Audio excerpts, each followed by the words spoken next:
এই সর্বমোট 28টি ম্যাচ ধরে তারা অপরাজিত। এর পিছনে নিশ্চয়ই কারণ আছে। ভালোভাবে কামব্যাক করেছে। আসসালামু আলাইকুম ভিউয়ার, আশা করি আপনারা সকলেই ভালো আছেন। আগামী সোমবার দিনই বাংলাদেশ সময় সকাল 6টায় আর্জেন্টিনা এবং কলম্বিয়ার মধ্যকার এবারে কোপা আমেরিকার ফাইনাল ম্যাচটি অনুষ্ঠিত হতে যাচ্ছে। এই ফাইনাল ম্যাচ সম্পর্কে মেসি তার নিজস্ব চিন্তাধারা এবং পরিকল্পনার কথা এবং ডি মারিয়া সম্পর্কেও কিছু গুরুত্বপূর্ণ কথা গতকালই স্থানীয় সময় দুপুর বেলায় মায়ামিতে বিশেষ এক সাক্ষাৎকারে আর্জেন্টিনা অধিনায়ক লিওনেল মেসি কিছু কথা তুলে ধরেছেন। তবে সেই প্রসঙ্গে যাওয়ার পূর্বে আমি আপনাদের বলবো, ভিডিওটিতে একটি লাইক দিন এবং চ্যানেলটি সাবস্ক্রাইব করে রাখুন।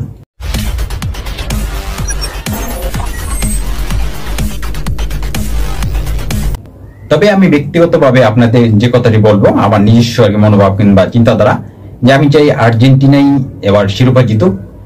এই কথাটি কেন বললাম, এটি কারণ হচ্ছে আর্জেন্টিনা দেখুন গত যে কোপা আমেরিকা জিতেছিল এবং তারপর যে বিশ্বকাপ জিতলো, দুটি বড় শিরোপা, এই জন্য কিন্তু তাদের দীর্ঘ একটি সময় পাড়ি দিতে হয়েছে এবং তাদেরকে অনেক ধৈর্য ধরতে হয়েছে।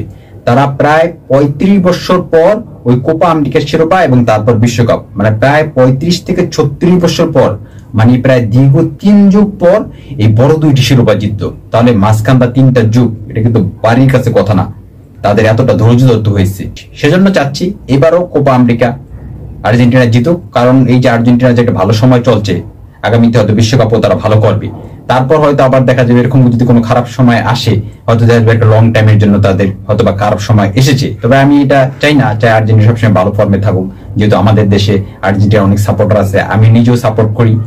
কিন্তু দেখা যাবে ইতিহাস যেটা বলে, একটা দলের এক সময় একটু খারাপ সময় চলতে থাকলে এটা একটা না অনেক বছরই চলে। আমরা যেটা দেখছি আর্জেন্টিনা ব্রাজিল থেকে, ব্রাজিল যেমন গত প্রায় 24 বছর ধরে কোনো শিরোপা জিততে পারতেছে না, বড় ধরনের কোনো শিরোপা, কিন্তু ব্রাজিলই কিন্তু এই কোপা আমেরিকা দ্বিতীয় সর্বোচ্চ 15 বার কোপা আমেরিকা জিতেছে। কিন্তু 24 বছর ধরে তারা না পারতেছে বিশ্বকাপ জিততে, না কোপা আমেরিকা।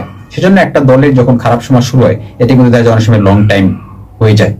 সেজন্য আমি চাচ্ছি এবারও আর্জেন্টিনা জিতুক, কারণ খারাপ সময় আসার পূর্বেই তারা তাদের রেকর্ডের ঝুলিতে আরেকটি শিরোপা বাড়িয়ে নিক। কলম্বিয়া অত্যন্ত ভালো ফর্মে আছে।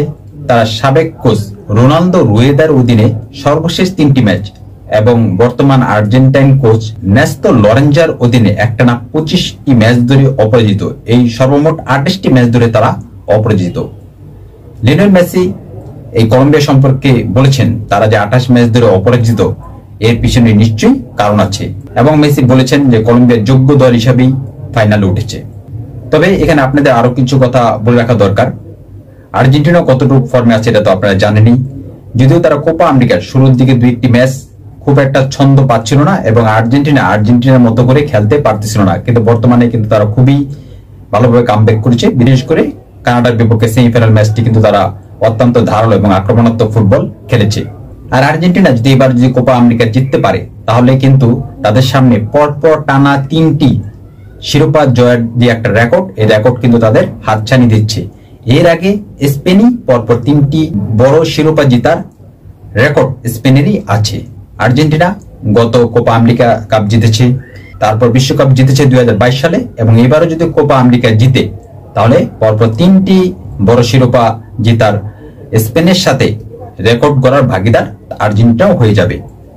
কলম্বিয়া সম্পর্কে মেসি আরো বলেছেন যে এই দলটা খুবই ভালো, তাদের বেশ কিছু ভালো খেলোয়াড় আছে এবং আক্রমণভাগু, দ্রুতগামী এবং বৈচিত্র্যময় বেশ কিছু খেলোয়াড় আছে। ফাইনাল ম্যাচ সম্পর্কে মেসি আরো বলেছেন যে ফাইনাল ম্যাচ সবসময় অন্যরকম হয়, কিন্তু আমরা পুরো টুর্নামেন্টের মতো ফাইনাল ম্যাচের আগেও ভালো বোধ করছি এবং ফাইনাল ম্যাচটা কেমন হবে সেটা ভাবছি।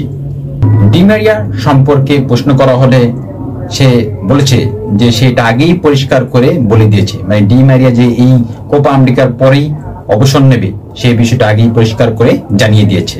এবং মেসি আরো বলেছেন যে জাতীয় দলের হয়ে তার শেষ মুহূর্তে আমরা তার পাশে আছি। যাই হোক, আপনাদের পরবর্তী ভিডিও দেখার আমন্ত্রণ জানিয়ে আজকের মতো এখানেই বিদায় নিচ্ছি। আল্লাহ হাফেজ।